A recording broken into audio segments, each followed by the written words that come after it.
Hello all welcome back to our channel. Bleach season 2 Telugu and Tamil dub గురించి past few days గా internet లో ఒక పెద్ద topic నడిచింది. యానివన్ ఇండియా అనే ఒక సంస్థ వాళ్ళ ఇన్స్టాగ్రామ్ పోస్ట్ లో బ్లీచ్ తెలుగు అనే హ్యాష్ ట్యాగ్ ని మెన్షన్ చేశారు. దాన్ని చూసి డబ్బింగ్ కన్ఫర్మ్ అయిపోయిందని అందరం అనుకున్నాం, కానీ తీరా చూస్తే నిన్న డబ్బింగ్ రావట్లేదని అఫీషియల్ గా మెన్షన్ చేశారు అండ్ కొన్ని పేజెస్ లో కమెంట్స్ కూడా పెట్టారు. అసలు స్టూడియోస్ బ్యాక్ ఎండ్ లో ఏం జరుగుతుంది, ఈ హ్యాష్ ట్యాగ్స్ ని వాళ్ళు ఎందుకు మెన్షన్ చేశారు, ఈ డబ్బింగ్ రాకపోవడానికి అసలు కారణాలు ఎవరై ఉంటారు? ఈ రోజు మన ఛానల్లో వచ్చిన కొన్ని ట్రస్టెడ్ అండ్ ఇంటర్నెట్ సోర్స్ ప్రకారం అసలు ఏమైందో క్లియర్ గా మీకు ఎక్స్ప్లెయిన్ చేయడానికి ప్రయత్నిస్తాను. వీడియోని ఎక్కడ స్కిప్ చేయకుండా చూడండి, ఎందుకంటే మీరు చూసిన ప్రతి సెకండ్, మీరు కొట్టే ప్రతి కమెంట్ రేపు బ్లీచ్ రావడానికి ఒక అవకాశం ఉంటుంది. ఇప్పుడు first and most important point ఏంటంటే, అసలు డబ్బింగ్ చెయ్యనప్పుడు యానివన్ వాళ్ళు ఆ హ్యాష్ ట్యాగ్స్ ని ఎందుకు వాడారు? ఎందుకంటే వాళ్ళ ఇంటెన్షన్ రీజనల్ డబ్బింగ్స్ కన్ఫర్మ్ అయిపోయింది అని చెప్పడం కాదంట. పాస్ట్ లో బ్లీచ్ సీజన్ 1 హిందీ డబ్ కి చాలా నెగటివ్ ఫీడ్బ్యాక్ వచ్చింది, ఎందుకంటే అందులో ప్రాపర్ ఇండియన్ స్టఫ్ లేరు, లోకల్ టచ్ మిస్ అయిపోయింది. సో ఈసారి సీజన్ 2 కోసం ఇండియన్ స్టఫ్ తో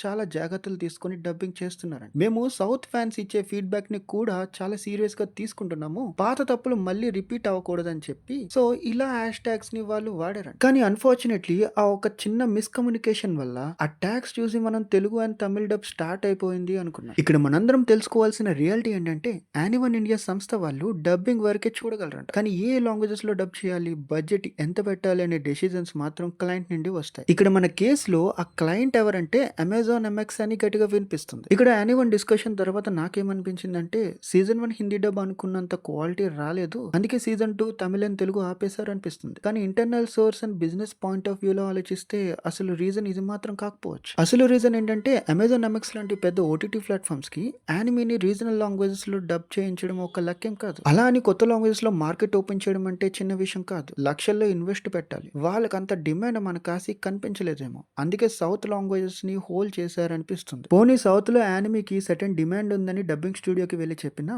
కార్పొరేట్ లెవెల్లో కూర్చున్న వాళ్ళకి మనం చెప్పిన మాటలు వినిపించవు, వాళ్ళకి సాలిడ్ ప్రూఫ్స్ కావాలి అని చెప్తున్నారు. సాలిడ్ ప్రూఫ్ అంటే మరేమి కాదు, వ్యూవర్షిప్ నెంబర్, సోషల్ మీడియాలో బజ్, లేదంటే జెన్యూన్ ఎంగేజ్మెంట్ మనం తెప్పిస్తే కొత్త లాంగ్వేజెస్ కి గ్రీన్ సిగ్నల్ వాళ్ళు ఇచ్చేలా లేరు. అందుకే ఇప్పటి వరకు అమెజాన్ ఎంఎక్స్ నుంచి మంచి ప్రాపర్ తెలుగు లేదా తమిళ యానిమీ డబ్స్ ఎక్కువ రాలేదేమో. Okay, coming to the point, ఇప్పుడు మనకి తెలుగు తమిళ డబ్స్ రావట్లేదు అని చెప్పి చాలా మంది ఫ్యాన్స్ కోపంతో అమెజాన్ ఎంఎక్స్ అండ్ యానివన్ ఛానల్స్ లో నెగిటివ్ గా రియాక్ట్ అవ్వచ్చు. కానీ ఇక్కడ మనం బాగా ఆలోచించాల్సిన విషయం ఏంటంటే, కార్పొరేట్ లెవెల్లో టాప్ మేనేజ్మెంట్ లో కూర్చున్న వాళ్ళకి మనలాగా యానిమీ ప్యాషన్ ఉండదు. వాళ్ళకి కావాల్సిన రెండే రెండు, ప్రాఫిట్ మరియు పీస్ ఆఫ్ మైండ్. వాళ్ళకి ఆల్రెడీ మిగతా కంటెంట్ నుంచి రావాల్సిన ప్రాఫిట్ వస్తుంది. అలాంటప్పుడు కేవలం ఒక బ్లీచ్ డబ్బింగ్ కోసం వాళ్ళు తగ్గి మాట్లాడతారని అనుకోవడం మన పొరపాటు. మనం ఆవేశపడి కంటిన్యూస్ గా హేట్ కమెంట్స్ పెడుతూ స్పామ్ చేస్తే వాళ్ళు చూసి అబ్బా ఫ్యాన్స్ కి డబ్బింగ్ చాలా అవసరమేమో అని అనుకుంటారేమో. అలా అస్సలు అనుకోరు. దానికి బదులు ఈ గొడవ ఏంటి, ఈ తలనొప్పులు మనకెందుకు అని పూర్తిగా డబ్బింగ్స్ ని ఆపేస్తారు. గతంలో ఇండియన్ టీవీలో కొన్ని పెద్ద షోస్ ఇలాంటి రీజన్స్ వల్ల ఆగిపోయాయంట. ఫర్ ఎగ్జాంపుల్ మన తెలుగు స్టేట్స్ ని తీసుకోండి,